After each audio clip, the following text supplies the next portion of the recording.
की उम्मीद मत रखना। चढ़ावा चढ़ाओगे तभी प्रसाद मिलेगा।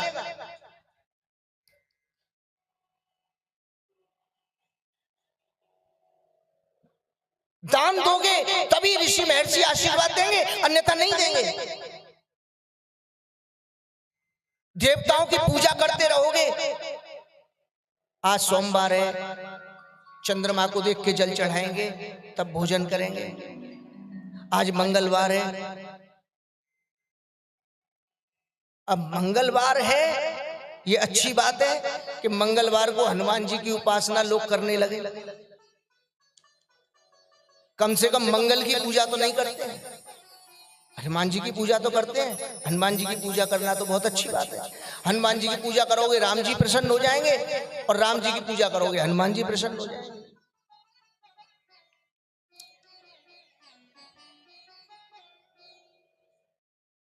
प्रियजनों,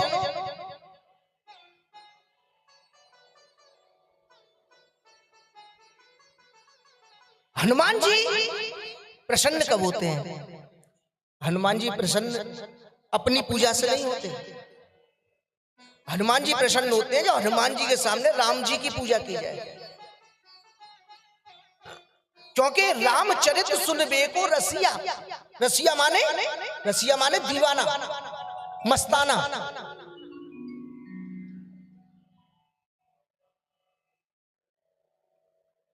इतनी मोहब्बत करते हैं, इतना प्यार करते हैं कि हनुमान जी अपनी पूजा नहीं चाहते, अपने सानिध्य में अपने सामने राम जी की पूजा चाहते हैं।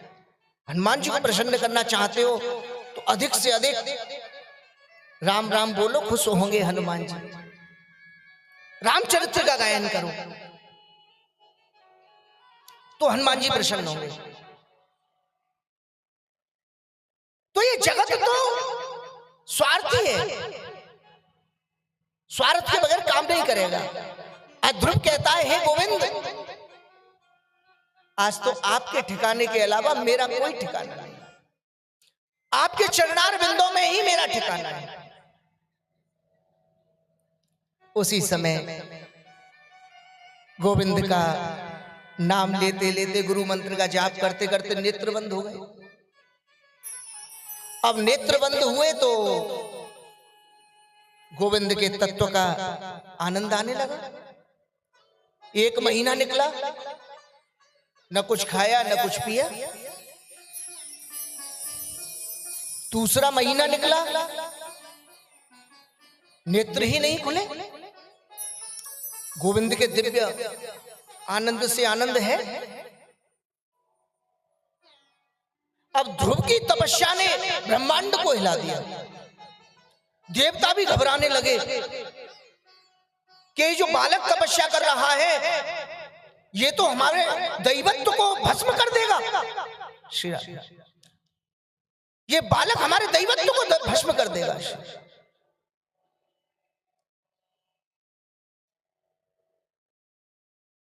अब तो ध्रुव जी तो तपस्या कर ही रहे हैं भगवान की प्राप्ति के लिए। सारे देवता भी भगवान की प्रार्थना में लग गए।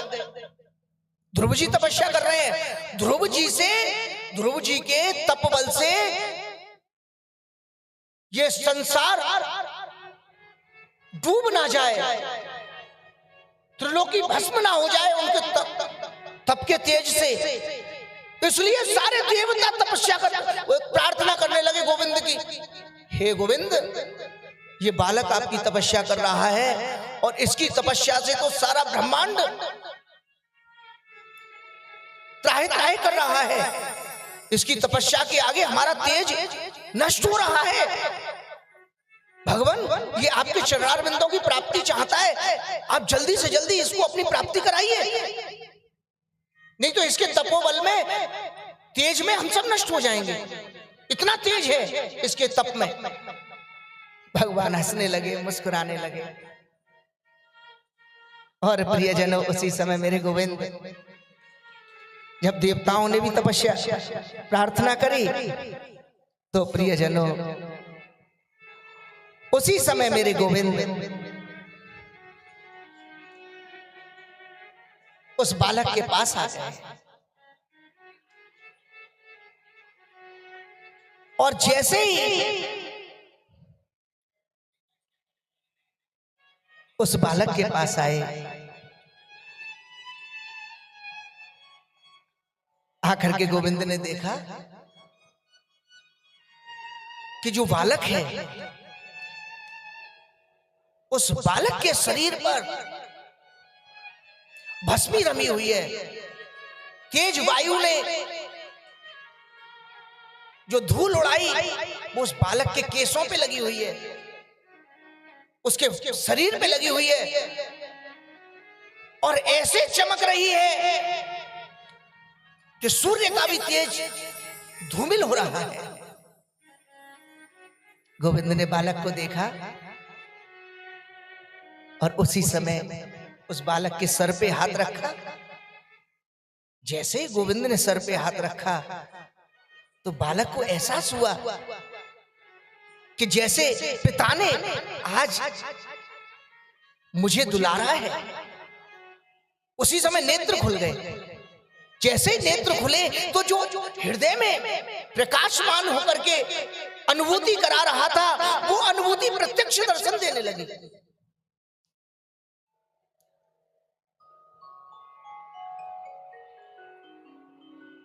एकदम से बालक खड़ा हो गया।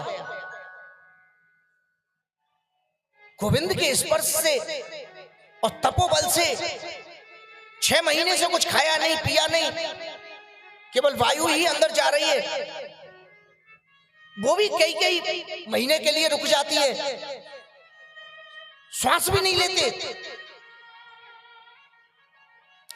गोविंद ने क्या किया? स्पर्श बालम कृपया कपोले। बालक के अपना पांचजन्य लिया और बालक के मुख से लगा दिया। जिस समय पांचजन्य बालक के मुख से लगाया, उस बालक के मुखारविंद से गोविंद के लिए दिव्य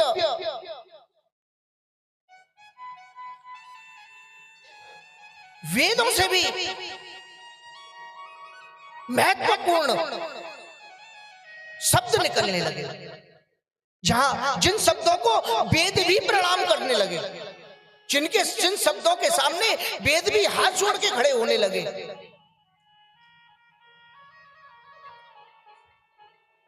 वो बालक के मुखारविंद से गोविंद के लिए उच्च स्वर में प्रार्थना निकलने लगी।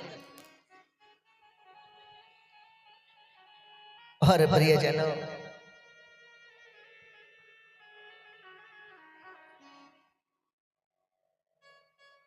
आज गोविंद ने उस बालक के शीश पर हाथ रखा और ध्रुव से बोले, ध्रुव क्या चाहते हो? बोले, गोविंद मैं क्या चाहूंगा? अब कुछ चाहत बची है क्या? गोविंद आपके चरणार बिंदों से ऊपर कोई चाहत है क्या? नहीं नहीं गोविंद, आपके चरणार बिंदों की चाहत थी। बोले, ध्रुव लेकिन मैं चाहता हूं। भगवान बोले, तुम नहीं चाहते, मैं चाहता हूं, क्योंकि मेरे बालक को राज्य से निष्कासित किया गया। ध्रुव को महल से निष्कासित कर दिया था।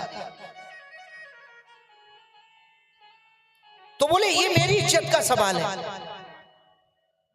जिस मेरे भक्त को राज्य से निष्कासित कर दिया, आज उस भक्त को मैं वो राज्य देना चाहता हूं जो सारे संसार में किसी को नहीं मिला आज तक, जो देवताओं के पास भी नहीं है। मेढ्याम